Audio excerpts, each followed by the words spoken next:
This is a Nekko Media podcast. What's your pleasure, sir?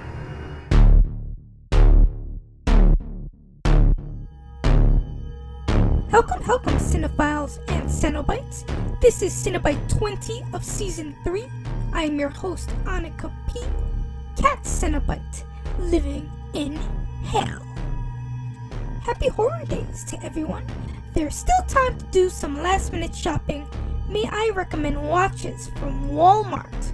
Those were looking pretty fly. I picked one up for myself. They come with additional items like bracelets, key holders, the works. Only $15. Yup. My recommendation. Anyway, on this Cenobite, we continue on with the second part of our conversation with Bradley Crawford, local Hawaii filmmaker and storyteller. In this part, Bradley drops the bomb on us and shares his top 6 favorite films of all time, and several honorable mentions. It was a blast of a talk and a good time. We also hit the ground running at the start of it. Prep yourselves. Here is the second part of our conversation with Bradley Crawford.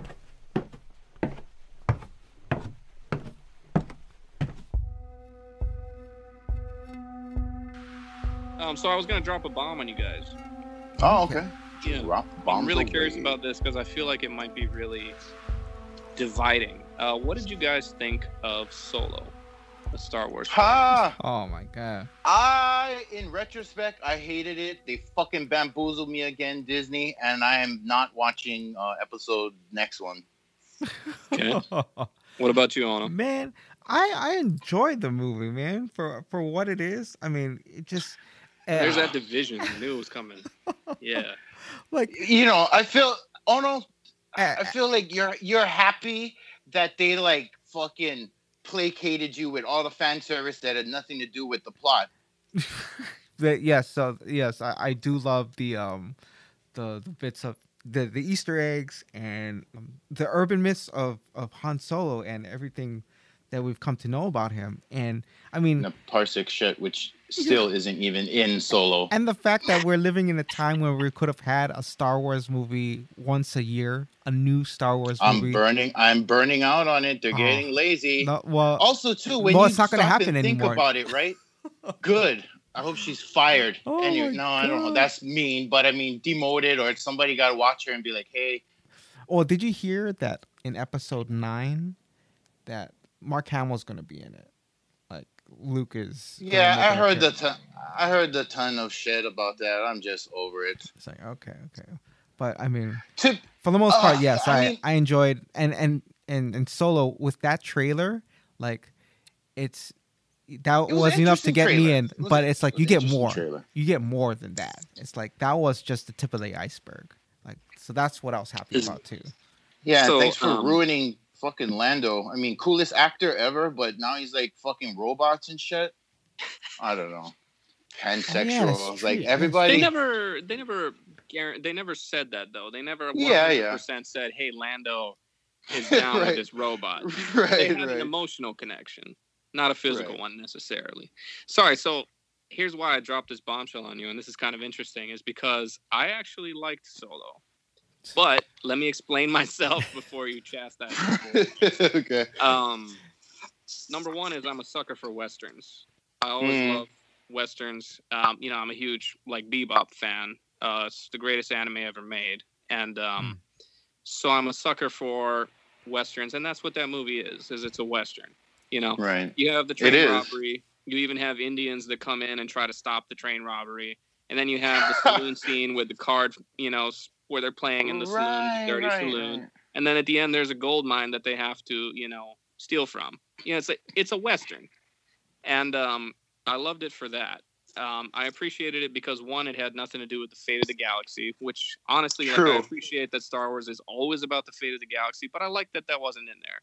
I appreciated, too, that even though traditionally Star Wars is all about Jedis, there was no Jedi in that movie, man. It had nothing to do with the Force. It was about people in the Star Wars universe, doing their thing. Yeah.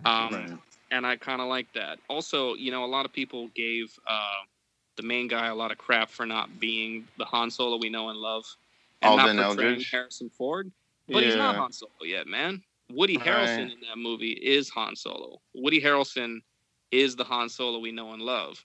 And that was kind of an interesting thing. I'm like, okay, well, that makes sense. He's not defined yet. He's a lump of clay. I get it. And so Woody Harrelson is like the backstabber. The mold. He's the double crosser. Right. He is the foundation of the Solo we now know. And I thought that was interesting. And there were a lot of sequences in there I enjoyed, I did kind of miss the epic space battles. I thought that they'd have more like TIE fighters and, Millennium Falcon stuff, but I could let that go because they were trying to show a different part of the Star Wars universe. And yeah, man, I thought it was okay. I will say though, which is kind of the total opposite of what I was saying earlier, is that I didn't care much for the character of Solo because he was he was too much of a block of clay. It's like he had some structure, but he wasn't like really well defined, even as like this neutral character that was learning. I felt like he needed a little more. And that's kind of the opposite, that I could still enjoy a movie without the lead character, but I still did. I don't know. Yeah, that is interesting. Well, maybe because for this, we're so like intimately familiar with this universe that we can enjoy it without following it through, this clay character. Yeah. I think when we reviewed it, I think I gave it a thumbs up, but it's one of those movies that just leaves a bad taste in your mouth once you've had time to kind of sit on it and just be like, whoa, this didn't make sense. That didn't make sense. Disney, fuck you. So for me, that was The Last Jedi. When I watched episode 8, I left the theater feeling like utterly betrayed. Right? I was just like, wow, you just took everything about Star Wars and the Skywalker legacy and just like took a dump on it, and then like charged me like $20 to see it and just get brutally just like, I was so pissed at the end of it. Like, don't even get me started about the fuel problems and right, because all of a sudden that's a thing. Yeah, suddenly fuel is like a major component, and it's like, since when? And this is space. Like, you don't have to go in a straight line. Like, why couldn't you guys go in front of them, get ahead of them, or like, go whatever. Like, it's it's just the major crux of the plot that they're running out of fuel and whatever is just ridiculous. Like, yeah. Also, Finn should have died.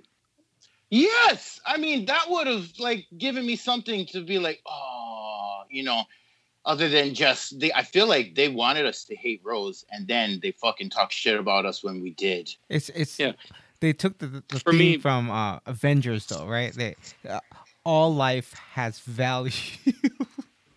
Yeah, no, for me, like, if Finn had pulled through, it would have been this crazy, like, redeeming thing where it's like, holy crap, he is made of bravery and heroism. Like, he is a genuine... And then Rose, like, takes away that she robs him! Like, it was his right to do what he felt was right. And, and to what end? Like, okay, so she, like, saves his life, and then what? So this giant, like, space cannon is going to kill everybody else? Like, how is that? That's exactly what happens. Now the Resistance can all fit on the Millennium Falcon.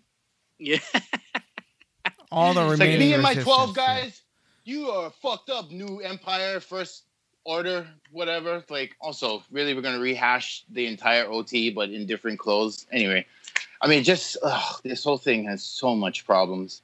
Wow. Yeah, Last Jedi problems. Yeah, but I thought Solo was okay, man. I was all right with it. Like, I'm like, this is actually pretty good, and I've seen it 3 times now, and each time I watch it, I'm a little more okay with it. I'm like, okay, yeah, all right.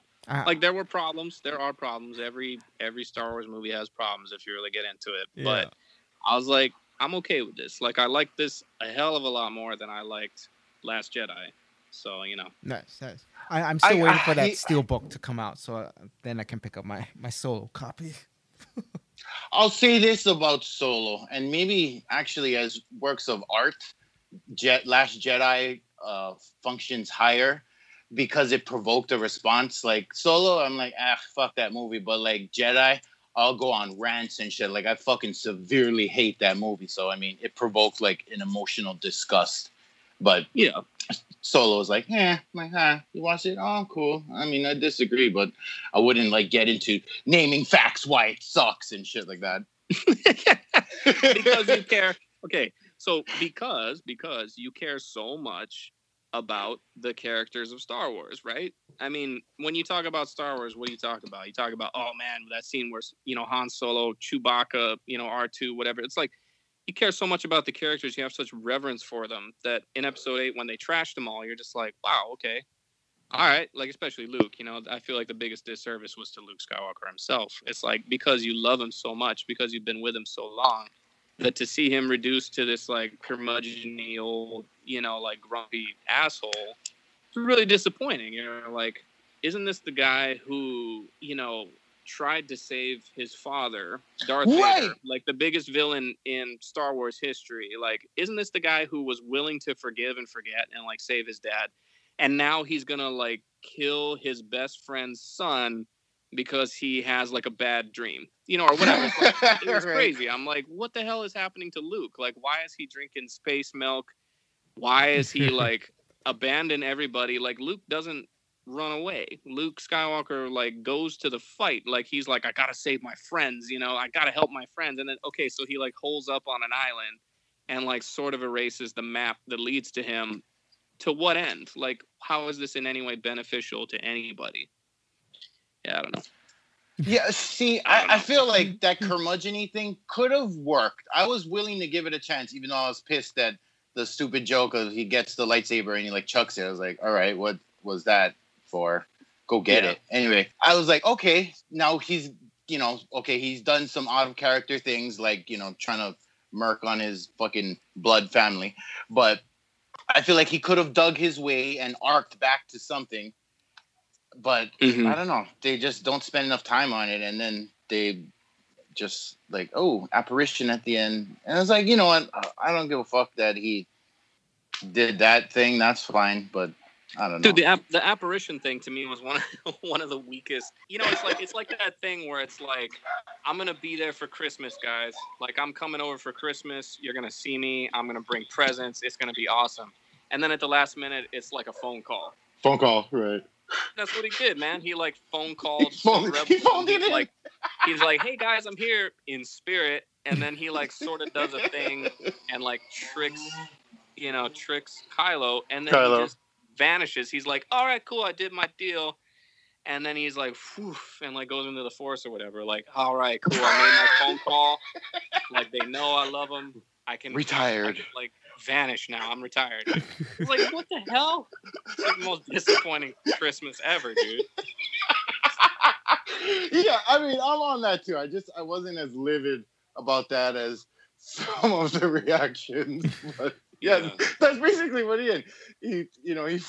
He phones in the climactic moment, and then he's like, haha, peace. Yeah. Force. He's like, cool.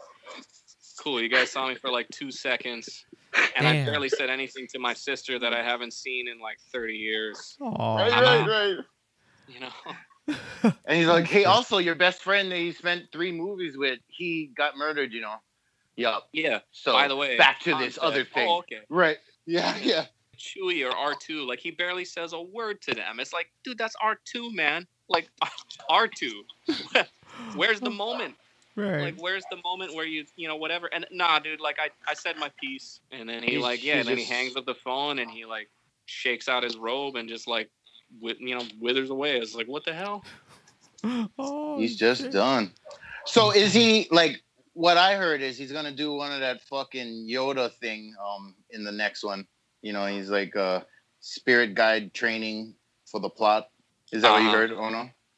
No, they all I read was that he's gonna be making an appearance in episode 9, so it could be. I'm assuming he's gonna be, contacting whoever from beyond, Okay. More phone Skyping calls, in man. again. Yeah. More phone. Yeah. Yep. Well, phone call. He's like, hey Ray, do this one technique. Sorry, bad connection. I'll call you back at the climax. Yeah. Hey, Bradley. We're at the point of the show where we gotta drop, or we gotta put you on the spot again. Top 6. All right. What's up? So we want you to list off your top 6 favorite films of all time. Top 6. And no particular order. All time. So any genre. It doesn't have to be any. It could be anything at all. inspired you, that has moved you? That and I know you probably got the ton, so you can throw in a bunch of honorable mentions. But yeah, just if you could kind of identify 6 that is like, oh, that's my shit. This describes Bradley Crawford. or the 6 movies you take with you to that one deserted island. Where King Kong may or may not be. Yeah. Oh boy. All right. Well, that list has changed a bit over time. So, yeah, I mean, like, okay, well, I can talk about movies that I'm pretty sure are in that top 6. I would put There Will Be Blood in there, of course. I just love that movie endlessly, and it's one of the movies that I could probably watch, you know, not over and over again, like on replay, but I could watch it quite a bit and not get sick of it, you know. Right. There Will Be Blood. I think I identify a lot with the main character, and I love that he's just so bitter. Like I don't know, man. It brings me joy how not crazy, but you know, just cynical he gets at the end, man. He's so like he just loathes humanity by the end of the film, and I just love his journey. I love how he gets there, and I love the cinematography. The cinematography in that movie is immaculate. I dare you to find a better example of American cinematography than There Will Be Blood. Let's see. Moving on. Dead Alive is in there because not just because it's the king of splatter, but because it represents this major point in Peter Jackson's career, who I admire a lot, and I love it because it feels so like zany. I mean, the movie is just so like. I mean, everything is like super close and wide, so everyone looks like a cartoon, and there's just so much blood. I mean, it's an absurd amount of gore and blood, and there's so much love and effort put into sequences in the film. Like when you watch it, it's got such a frenetic pace and such creativity that like it just oozes. Yeah, man, I don't know. It just oozes character. I love that movie so much for its charm. Oozes. Honestly, yeah. And there's just so much crazy crap in that movie. Like it's one of the craziest movies I've ever seen. You know, there's a sequence where the lead character breaks into a room filled with zombies, whips out a lawnmower, and blends them into pink chunks for like 15 minutes straight, you know? And but it makes sense for the movie, and I'm like, this isn't interesting. Lionel, like, I get it. Like, I like it, and it's absurd, and I enjoy it. Like, I enjoy it for its craziness. Nice. Plus, I just admire Peter Jackson. Waiting for him to do something new. I know he produced Mortal Engines, but like, come on, man, you got to give us something new. Like, go back to your horror roots, bro. If you're listening, like, jump on. Get back to your horror roots. Like, they'd give you tons of money to do it, and I know it's in your gut. I know you want to go back to it, so go back to it. Like, leave Middle Earth. Yeah, please. Do something violent. Let's go back to the roots. Stop getting kids beat up in middle school by making those tales. Oh, I guess bullying's out these days, but yeah, dude, get back to horror. But now you got that budget. Or make budget, man. Make a well, fairy tale romance. Peter monster. Jackson, does he have a connection with Neil Blomkamp? Wasn't he the one that like gave him that 30 mil to do District 9? Like, yeah, so Peter Jackson helped give Neil Blomkamp his start. Yeah, he I don't know if he necessarily funded. I think he was a big part of the producing of it, though. And I'm sure that it was his, like, I think this movie has potential, got it made. So, yeah, I respect that, too, because I enjoy a lot of Neil Blomkamp stuff, too. Yeah, I love that guy. I wanted to see his Alien movie. Like, never mind this fucking bullshit Prometheus piece of shit and what the fucking stop it. Just stop it. You know, there comes a point, Ridley Scott, when you need to just retire. You need to store these comments and put it back in your pocket. When you start shooting bricks, that's when you need to retire. And that's, you're giving us 2 bricks in a row. Actually, if we go back further, you've been breaking it out this whole decade. Anyway. No. Are you not entertained? Are you not entertained? That was 20 years ago. Aside from Gladiator, though? Okay, here we go. Aside from Gladiator, name 2 more Ridley Scott movies that you can say, in all honesty, are, like, amazing. Like, just like, oh my God. This movie's amazing. Go. I really like The Martian. Come on. Yeah. I really enjoyed that movie, man. Amazing though. But amazing, yeah, I know what you mean. Like damn. Like, did you enjoy The Martian, or did you enjoy the character that he plays? I probably enjoyed that. I enjoyed the journey. You know, I was behind it. It was the journey, yeah, for sure. I don't know shit about science, so I would have died. But I like the fact that you can use that, skill to like survive and shit. Plus Jessica Chastain, so I'll watch anything she's in. Oh. She's in a bunch of shitty movies that I don't like. Michael Peña, come on. Okay, let's see. The last 20 years, man. Damn. Body of Lies. American Gangster. No. You didn't like American Gangster? Come on. I did not. I'm like, oh man, leave that shit to people who grew up with gangs, dude. Oh, come on. And I know you're trying to tell the black gangster story, but maybe that should be done by Ryan Cooper or some bullshit. I don't know. Oh, stop it. I just wasn't with it. Like, it presented me nothing other than a minority in the lead that I hadn't seen before. G.I. Jane or Black Hawk Down? No. Okay. Matchstick. I love Black Hawk Down. I mean, I love all those movies. I mean, yeah, Black Hawk Down. Like, movies. I mean, but they were like 20 years ago. Yeah. For me, like when it comes to Ridley Scott, it's like, okay, you've got like Alien. 20 years later, you got Gladiator. Yeah, and I mean, like with all due respect to Ridley Scott, I will say that he is really good at scale. Ridley Scott can build a universe and portray a scale like no one else that I know. He's so good at like showing how massive a battle is, or like showing how the world, like, dense and like crazy the city and Blade Runner's gotten. Like, I get that, and I appreciate that. But when it comes to like making a movie that I enjoy, I don't know, man. Like I said, I mean, I respect Ridley Scott and everything, but I feel like he hasn't done anything good in a while. In a long while, honestly. Covenant, that's the name. Oh, Covenant, yeah. Oh, dude, I watched Covenant. I watched Covenant on the plane when we were coming back from Texas, and I was, like the movie was doing okay. I was like, okay, there's like a planet that they're going to, and it's kind of interesting. And then Billy Crudup makes this really stupid decision where he's like, we should check this planet out. And they fly down there, and I was like, okay, whatever. Like, we're on an alien planet. That's interesting. And then the bloody shit starts happening, like the alien hybrid thing like gets loose and it like goes out of that guy's back, and then like there's that scene in the field, and then Michael Fassbender, or the other Michael Fassbender, Dave, shows up, and there's like a 10-minute flute scene, and then like after the 10-minute flute scene, I was like, I'm out. Everything from that point forward was just so disappointing. He's making art, and like up until that point, I was like, okay, this movie's okay. And then everything after that, I was like, all right, I'm out. Like, I'm done. All right. I was out when I saw the James Franco cameo. I'm like, oh, they put him in here to obviously die. I'm out. Yeah, that happened in the first like 2 minutes of the movie, didn't it? Yeah.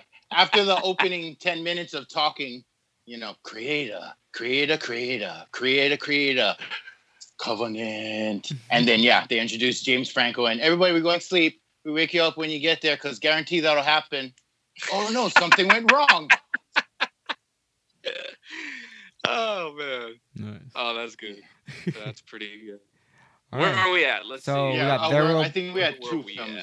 There Will Be Blood and Dead Alive. And Dead Alive. Shoot. I hesitate to put Event Horizon in there, but I really do it. Yeah, we're lovers of that film. Like, fuck. That movie is just shining so on awesome. A spaceship. I love that movie. Yeah, it's like space horror done right, and it's just right. Yeah, and that was like the last legit like horror movie that like leaving the theater, I was scared. I was, I think I was probably 13, 14. I saw it in my house, man. That shit scared me out of my house. Like, I was like, oh man. Yeah. So Event Horizon is on the list then. Yeah, we'll call it on the list. Yeah. Nice. Cool. Sympathy for Mr. Vengeance is number 4. Really? Yeah. I'd put Sympathy for Mr. Vengeance up there. Have you guys seen it? I did not like it. Sympathy. That's okay. I did not like Lady Vengeance either. I felt like, Old Boy set a bar that it just couldn't get over with the other two.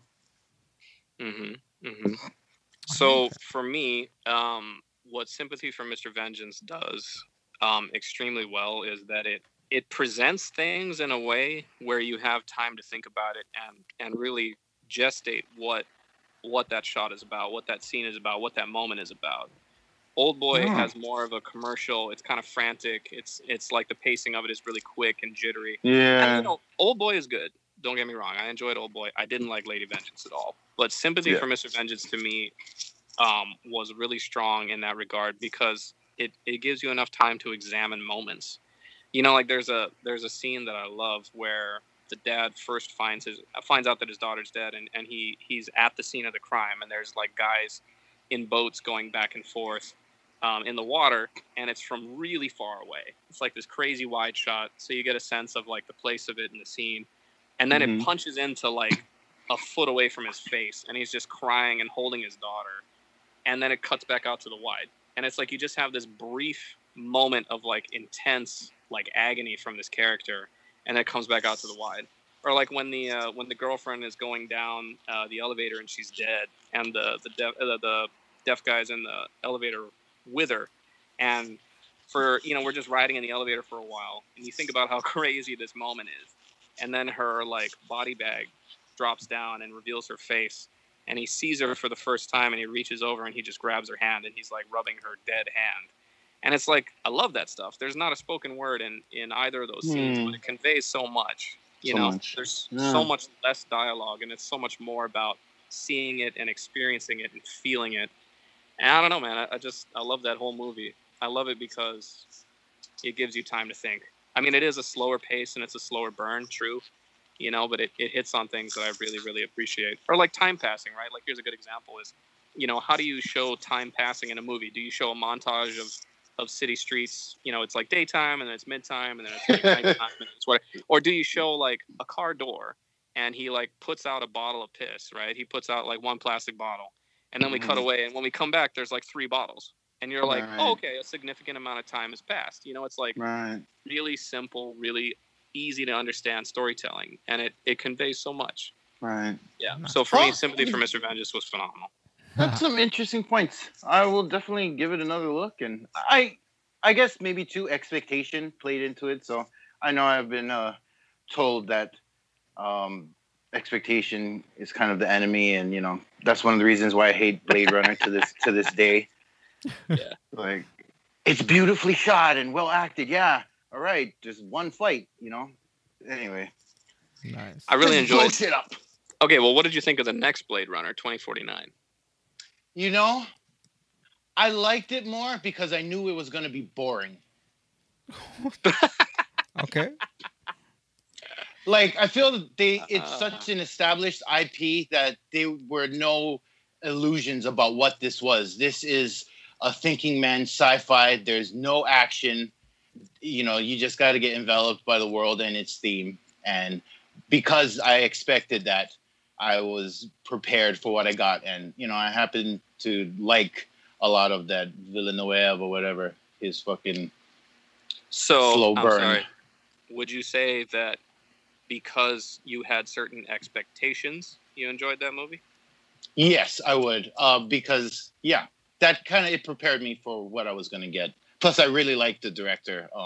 In fact, I had to revisit a lot of his work because of initially hating it. Like I initially hated Sicario until I thought, oh, you know what? This is the thinking man's action drug cartel film. So rewatched it. Like, oh, cool.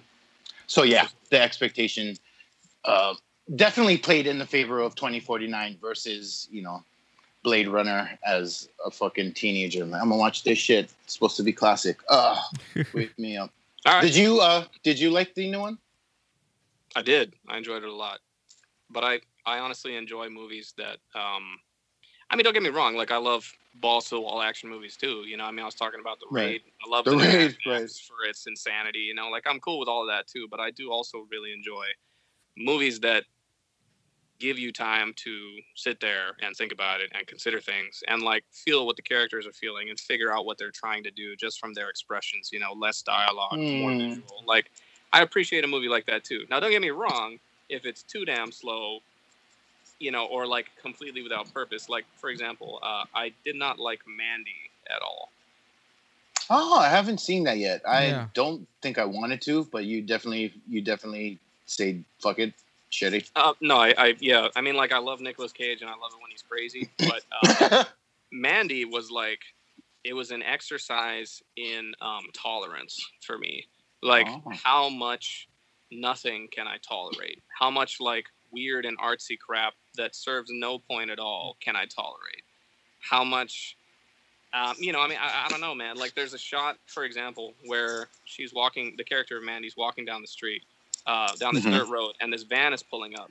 And they cut back and forth between Mandy and the van, like, I don't know, 17 times or something. Like, I'm exaggerating a little, but, you know, it's like her face, and then the van, and it's in, like, ultra slow-mo. And then it's, like, the face of the driver, and then her eyes, and then, like, her hair, and then the van tire, and then, like, her foot. I'm just like, too much the hell coverage. Is this van gonna pass? Like, you're like really milking the tension. Like, when is this van gonna get past Mandy? Like, what is this? This movie could have been like 45 minutes shorter. You know, an exercise in tolerance, dude. I was losing the crap at like the 30-minute mark. I was just like, when are things gonna pick up in this movie? Yeah, I don't know, man. So okay, movie number 4 was. What did I say? Sympathy for Mr. Vengeance. Mr. Vengeance. Yeah. Movie number 5 is Unbreakable. No shit. Oh wow! Out of the Shyamalan. Yeah, right before he turned the corner. Yeah. Unbreakable. I still love The Village, even though people say that's when he went downhill.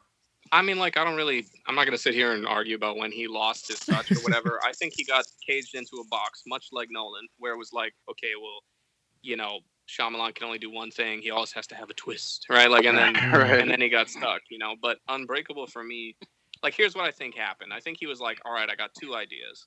I've got The Sixth Sense and I've got Unbreakable. Which one's gonna make a boatload of money, and get audiences like jazzed up? Okay, well, people love scary crap. I'll do Sixth Sense first, right? So he does that. He blows it out, and then he's like, all right, awesome. Now they're gonna give me money to do whatever the hell I want. I'm gonna tell the story I really want to tell.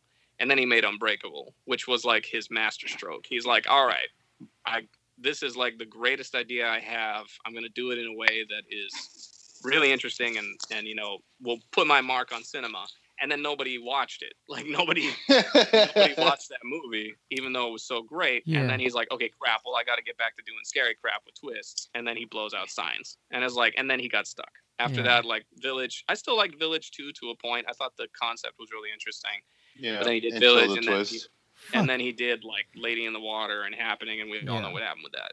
Years later, he's like, well, maybe I can get back to what I cared about, and then he makes Split, which is a sequel to Unbreakable, and then he's like, all right, well, now I got to finish it out, and then he made Glass, and I don't know how Glass is. I have my reservations about that because I didn't really care for Split. Anyways. Yeah, I was kind of split on Split, but I really liked The Visit.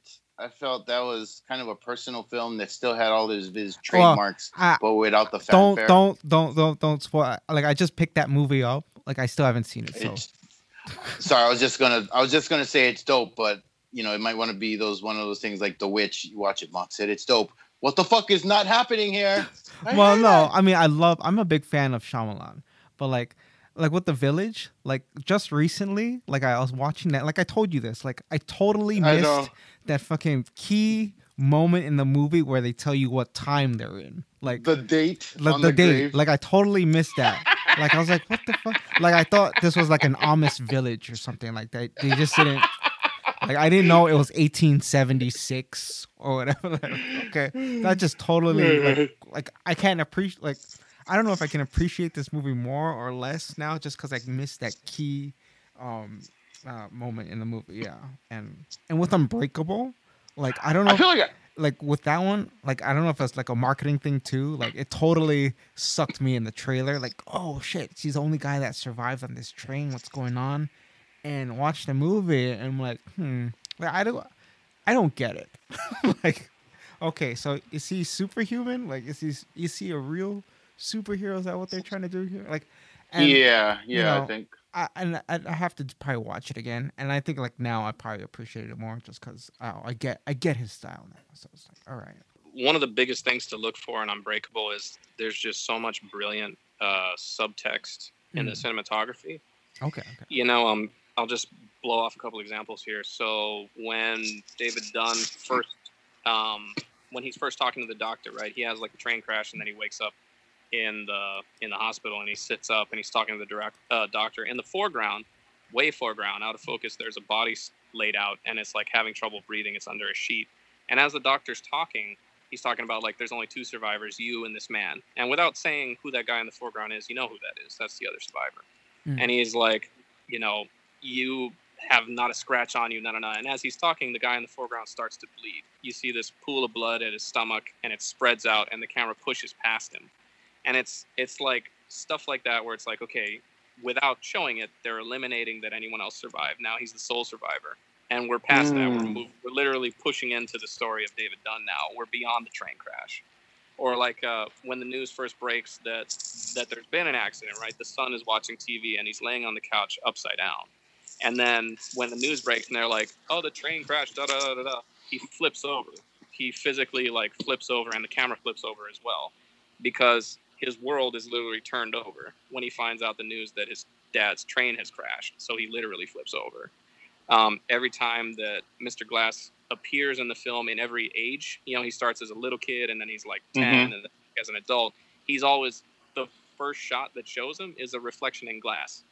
When he's born, it's a reflection in the mirror. When he's a kid, it's a reflection in the TV. And then when he's an adult, it's a reflection in that limited edition comic store that he's at. There's like so much brilliant subtlety like that, where, I mean, the whole movie is littered with stuff where it's like he really, really thought about it. And I love it so much. There's even a scene, last one, now I'll leave you alone. Movie is there's a scene where Mr. Glass's character, he's got a busted leg, and he's in the hospital, and he's talking to the wife, who's like a physical therapist, right? And for just a second, it cuts to a high shot, and it's looking down at the floor, and there's tile work on the floor. And the tiles are the same colors as the main characters. So, you know, Mr. Glass is purple, so he's got like a square tile, and then David Dunn is like yellow and green, and it's a square tile as well, but the circle in the center is green, and there's like a yellow ring. So you have both colors, primary colors of either of these characters represented on the floor. It's like they exist in the same space, or like they're cut of the same cloth, but they're in a battle. Like what you're looking at is a chessboard. You know, it's like it's lined up like a chess or a checkers board, and it's like even that, like the carpet in the scene for a split second when they're having a conversation has these layers and meaning to it. It's amazing, and that's why I love that movie. There's so much thought in it. Nice. I'd say my favorite movie of Shyamalan is probably Signs. I don't know. That one just jumped the shark with the water thing. Oh, okay. Just like War of the Worlds, too, with the fucking germs. Like, we're fucking advanced. Let's go to this one planet where its germs can kill us. Or let's go to this one planet where the people and the planet are 70% water that kills us. Makes sense. Let's go. But I feel, like Signs with, like, that one, he gives, like, the reveal, like, well, not no twist, but, like, you know, swing, the whole thing with swing away. Why is the kid always bringing up cups of water? It's like, okay. That was if I could counter that argument about the germs, wasn't it germs that killed off a tremendous amount of Hawaiians? I don't know if that's true, actually. Oh, like the whole they brought, like, well, not chicken pox. That's like with they just bought diseases that we didn't know, or that we were intolerant to. Yeah, not disease free, but like Westerners brought so much disease with them. You know, and I mean, like, we didn't have the antibodies. Exactly, like we weren't prepared for that, and we couldn't have had any knowledge of that. Not we. I'm sorry, I'm not Hawaiian. But like, Hawaiians couldn't have had any knowledge of that. Like they were completely unprepared for it. And if you think about that in the reverse setting, you know, if Hawaiians had made the trip to whatever and like landed in a world full of disease, could you knock them for not knowing? I mean, I think it's funny. I just think the more advanced, situation, they should have maybe researched a bit. I feel like you won't know until you go there. Yeah, I mean, they didn't send a probe. Like, I don't know battle tactics or war, but like before I start shit, I kind of want, unless I'm drunk. Like maybe they were drunk, but like I feel if I'm going to start shit with somebody, I should know who I'm fucking with, just because that could go bad. But yeah, I mean, that didn't kill War of the Worlds for me, and Signs, it just kind of made me like, But I think he's a better director than a writer, anyways. Like, I feel he really knows how to milk suspense and pay off a lot of his setups and, you know, get the scares or at least prolong the creepy. Mm-hmm. Yeah. Well, now that I think of it, it's weird that water is the thing that kills him. It's like, and for us, it's a basic necessity. It's like, huh. Right. Okay. Well, I'm fucking just getting too into it now. Never mind. Hey, love what you love. Okay. Right. All right. So that was 5, right? That was 5. Unbreakable. Yep. Okay. Unbreakable. Number 6. Nice. I'm gonna cheat here. I don't know what 6 is because I haven't found it yet. Is there a movie that you could pop in like and just watch? Yeah, sure. Like I can put in John Carpenter's The Thing. The Thing. You know, okay. I've watched that movie more times than I can count, and I love it to death. Shit. Wait. I gotta get your thoughts on The Thing 2011. Nobody likes it but us, bro. Nobody likes it but us. No, I mean it's an interesting. It's a requel. I mean it's like a reboot, sort of. Right. You know? I appreciated what they tried to do. I wish that they had just let the practical effects well enough alone. Like I really wish that Studio ADI could have kept a lot of their work in the film. I mean, even the original design for the pilot was way more interesting than the pilot that's in the film. If you look in the scene where Elizabeth is walking around, what's her name in the movie? Whatever, she's walking around. Kate Lloyd. Kate, yeah, she's walking around and she actually passes the prosthetic pilot that they had built for the film. And I wish that they had kept it in there because it was fully animatronic and it was badass. So yeah, there were decisions in there that I wish had gone a different way. I did like that they tried to add a little more like spin on it, that it's like, oh, inorganic material can't be like ingested by the Thing or whatever. Like that was kind of interesting. You know, because their fillings or whatever. That was their test, right? As opposed that was to their tell, yeah. Like that's cool, I guess. Yeah. I did appreciate that they showed a lot of the creatures and stuff, CG or not. Like I appreciated that there were extended sequences of body horror going on. I thought the characters were okay. I loved a lot of the Norwegian guys, the guys that are just like burly and drink beer and like pass out. Like, some of my favorite dudes. All the Game of Thrones wildlings. Yeah, and I do love. I do enjoy Elizabeth Winstead a lot. Like I thought she was really good in. Fuck yeah. In Cloverfield, 10 Cloverfield Lane, I thought she was really good in that. I enjoyed the Thing remake. I did. It can't live up to the original remake, but it's, true. Like it's still solid, and I did like that they tied a lot of the elements together, right? Like that they're chasing the dog at the end of the movie and all of that. Right. Yeah. I feel it's a great companion piece. I don't feel like it's trying to outdo the original, and I do wish that, you know, they had just let the practical effects alone. But I don't have the vitriol for it that it seems to carry from a lot of, you know, John Carpenter's. A lot of people do hate that movie with a passion. Right. And like I get why they would hate it, but at the same time, like if this movie existed entirely on its own, if it didn't have the John Carpenter film to compare to, what would you guys think? And I would think it's really good. It's like, wow, this is really cool, really fresh. I like it a lot. But because the John Carpenter film exists, it's like you can only end up comparing it. And it's like, it's hard to compare like a masterpiece to what is trying to imitate a masterpiece. Right. Yeah. We'll call film 6 The Thing. John Carpenter's The Thing. Yeah. Okay, but sure. I do want to throw in some honorable mentions. For sure. There we go. Here we go. Hereditary. I haven't seen that yet. Only the Brave. Hey! Hell or High Water. Yeah. Let's see. Perfume, The Story of a Murderer. Really? Yeah. Why, you didn't like that movie? But no. Well, I don't like sex in movies, so I mean, you can see why that would have disqualified that for me. The giant orgy scene at the end? Yes. Other than that, I thought it was interesting, creepy, but kind of creepy, beautiful. So, yeah. Dark City is an honorable mention. Nice. Hey, nice. 7, and also The Girl with the Dragon Tattoo, the remake. Oh yeah. David Fincher. David Fincher. Okay. Yeah. Let Me In, the remake. I actually really enjoyed the remake. You like that one better than the original? Than Let the Right One In? Yes, yeah. For different reasons, though. But we don't have to get into that. And then, right. Yeah, those are a lot of a Red Line, the anime. Yeah. Ah, yeah. Okay. Those are all my honorable mentions. Yep. Nice. Oh, cool. Nice picks, man.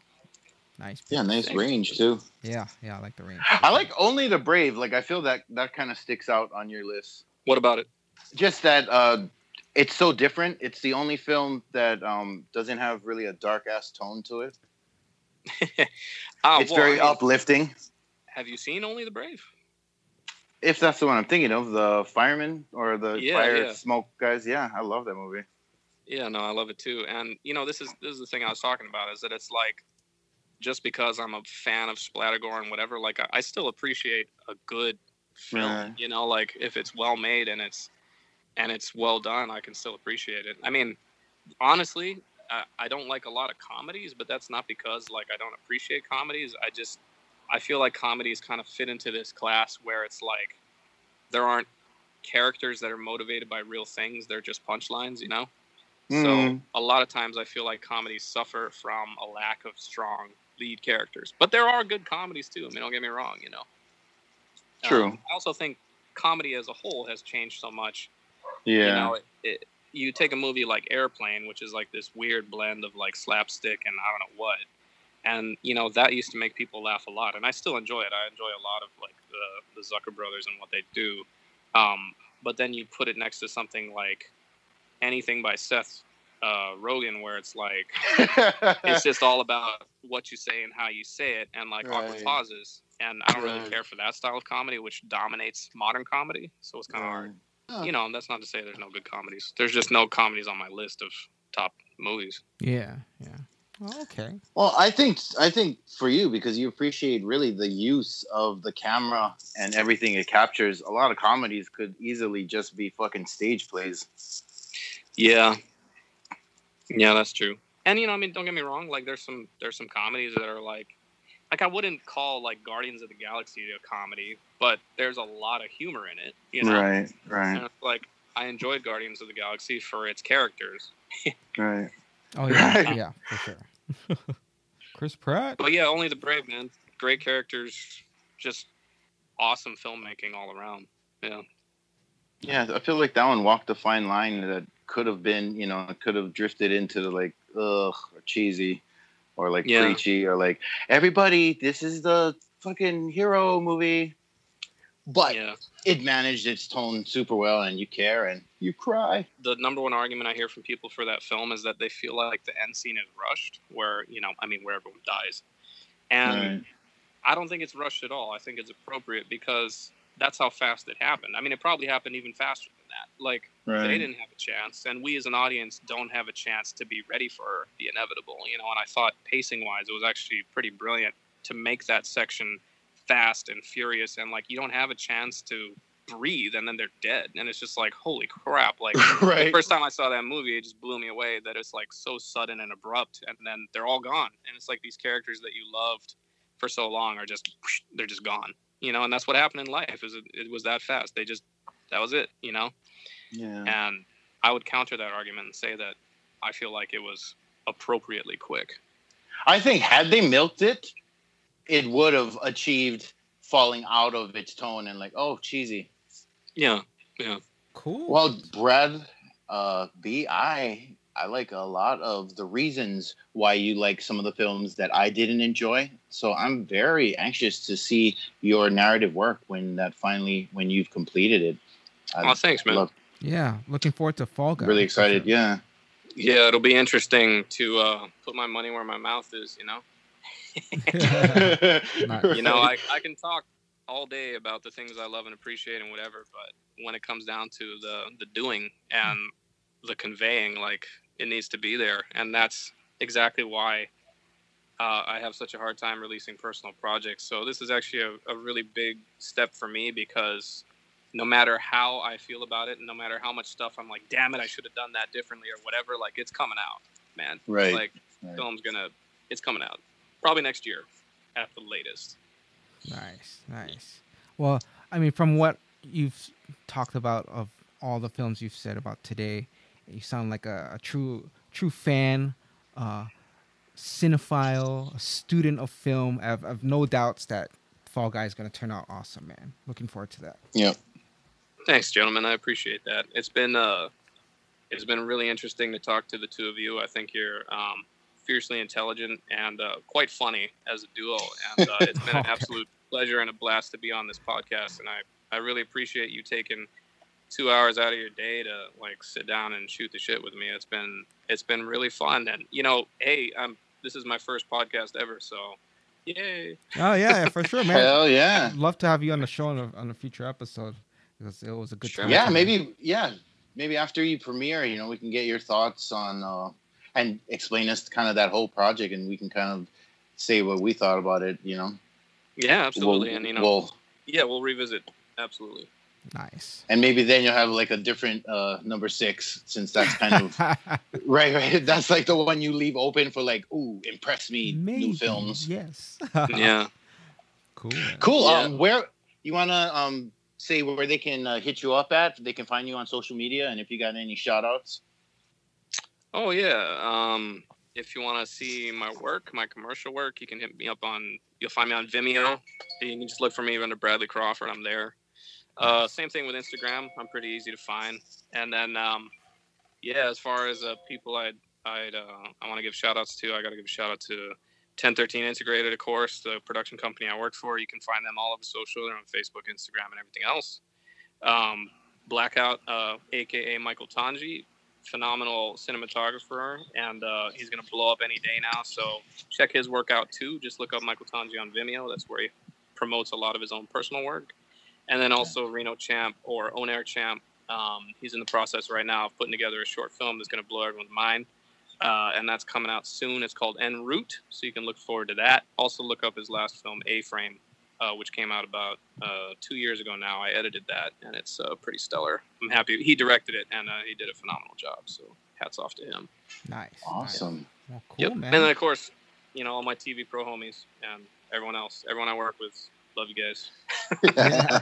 Sweet. Yeah. Cool, man. Yeah. Well, cool, Bradley. Have a good rest of your day, man. It was nice meeting you. Good talking with you. Thanks. It was very nice meeting the both of you as well. I look forward to shooting the shit with you some other time. For sure, man. Hell yeah, B. Cool. All right. Take care, man. Dude, have a good one. Yep. Thanks, man. Bye.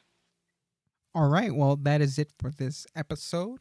Thank you for checking it out. Be sure to check out this episode's show notes for links to all our social media sites. But other than that, be sure to visit our website, nekkomedia.com. That's Nekko media.com. And we also be on Twitter and Instagram. Very active on both of those. And you can check those out at cynical_mass. That's CINECAL_MASS. And feel free to get in touch through email, cinephiles@gmail.com. Any movie recommendations, we'd love to check it out. Any screeners? We'd love to review.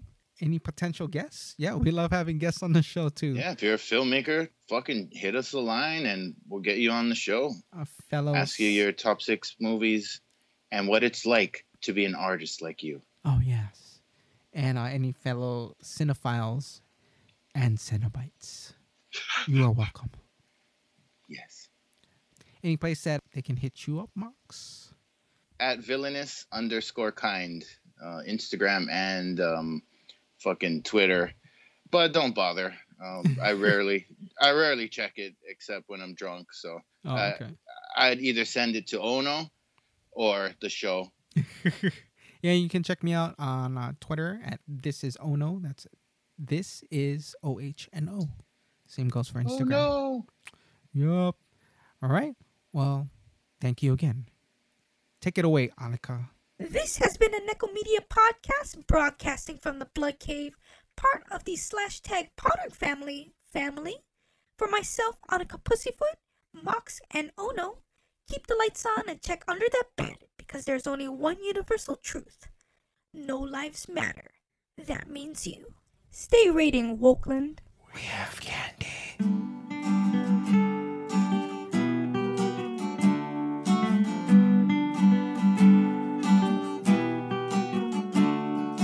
This is us. Oh no.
together.